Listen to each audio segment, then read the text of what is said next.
Usi mai alau whaafofonga o le whaapoponga fo ele nei o Tala Fou Mai Samoa. Awina sa o mai mo oe e lau leiti o whalongolongo le Radio Samoa. Tasilima iwa tolu amo. O te whatalofo no tātu o tunu i le tauarunga o le ngā luenga usi mai alau whaafonga.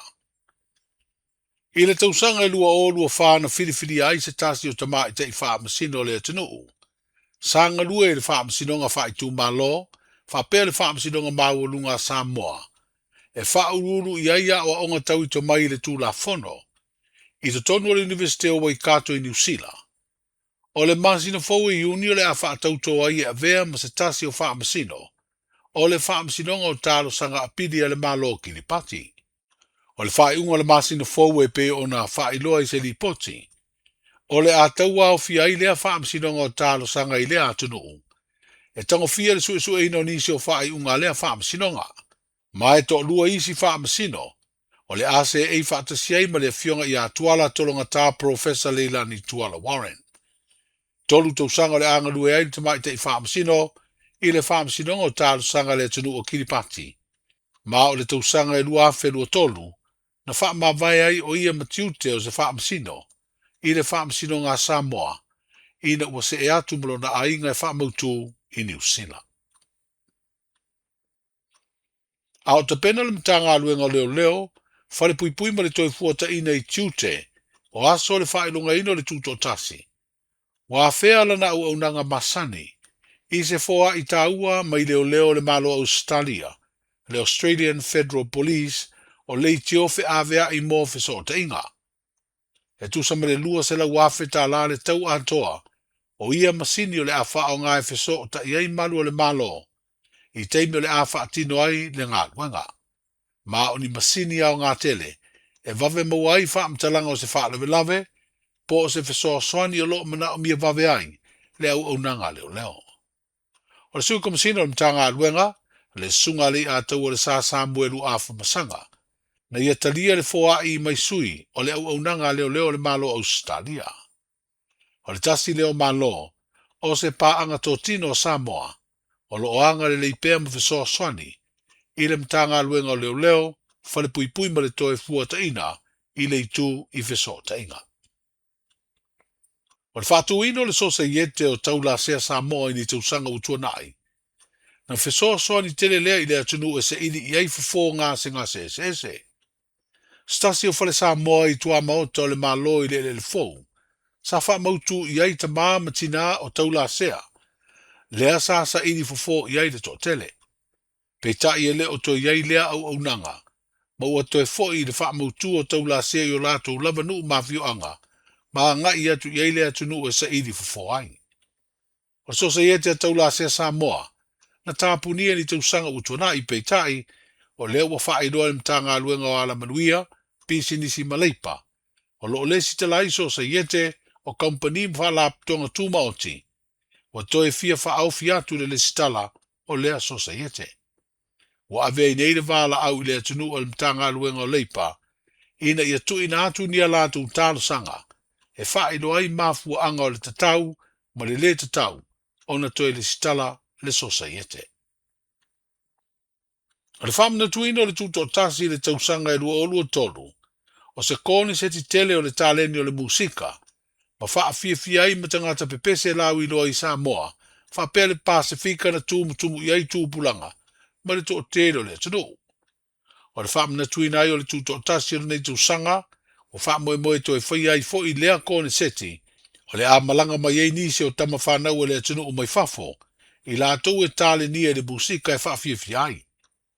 O le ua wha i loa i wha asara launga a mata, o le tasi leo por kalamere o nas fulfata usanga o le tuto o tasi le masina fou, ma o le a whaia lea i lu maa maota o le malo, i le ele le fou ma e le ai se totongi e mai moi nai. O wha i loa i ia wha asara launga, o le kone seti, ma ata o nisi o tamali i lau i loa le atunu o le musika, e pe o le fionga ia whana na Jerome Cray, o wha mautu nei a Amerika malona ainga. O wha i loa i fo i le whaiai manisi o wha fianga au siva lau i loa, e pe o tama i tai o le ano fale. E tolu aso lea konseti, o wha moe whaia le pō le mama o le malo, mai a mate le aso kufua le aso mua iuni, ma le wha moe tauanunga, i le aso lulu, le aso tolu o le masina fau.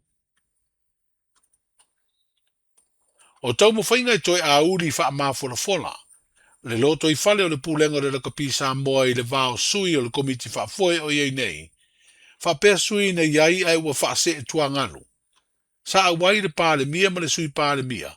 Ma nisi o minsta le kāpeneta e au fi ai. Ma le minsta mtanga luenga o ta longa.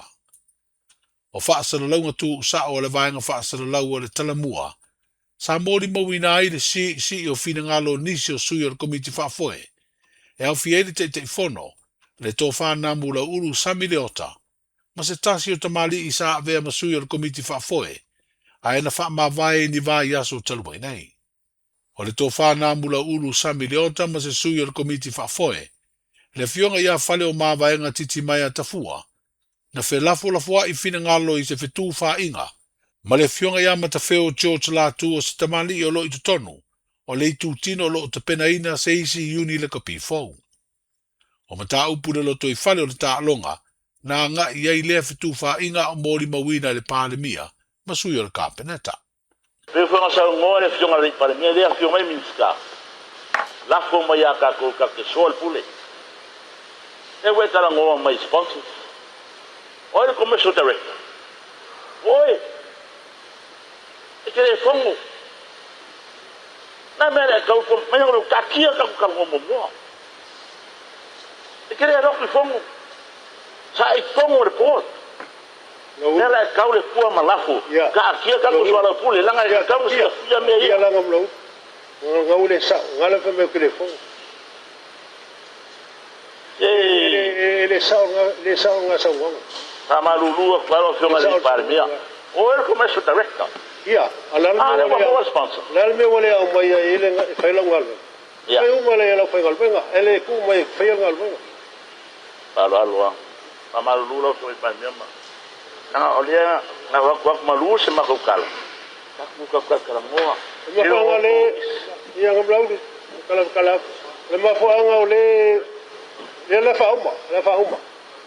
Ole ile. Ya ngale so ka kala pure ka ko fusi pa o malo.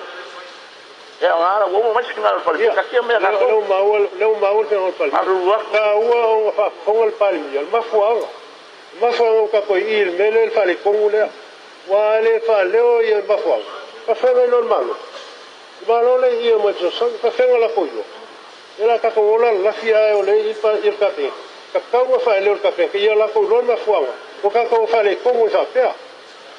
Na mi ka imela mo sa mo fa fia ia kape. Fa fia ia pale ma vaenga ma. Ya pale ma vaenga fa. Ka ko koko foi. Io ela fa ko le sta ko koko. Che vo fo le ka pola kape.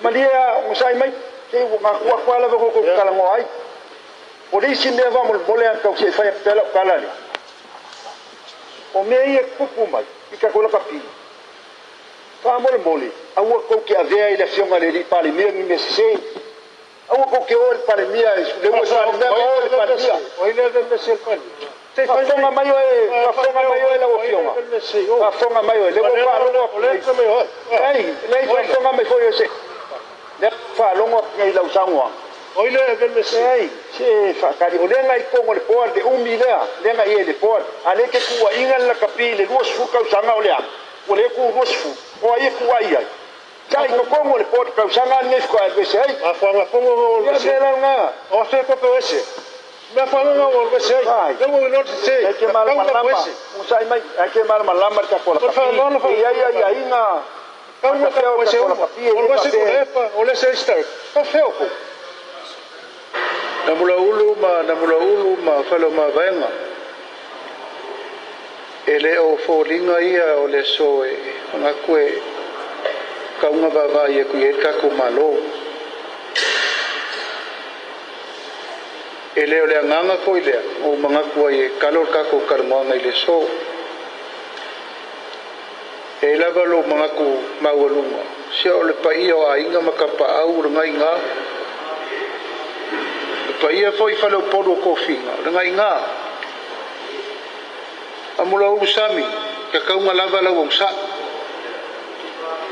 e lava sa ku wafu la usa ngonga lau fkalainga ma le pau sunga A faila le fainga le o ko nga finga ule ko ke finga o I ko ngale mangu ko au yo ko me fai. O fina ngalo ia I se fetu wha inga o langona, I le fono o sui o le komiti wha foil le kapi Samoa, au mori mawina le tai o le malo manisio min star le ka peneta.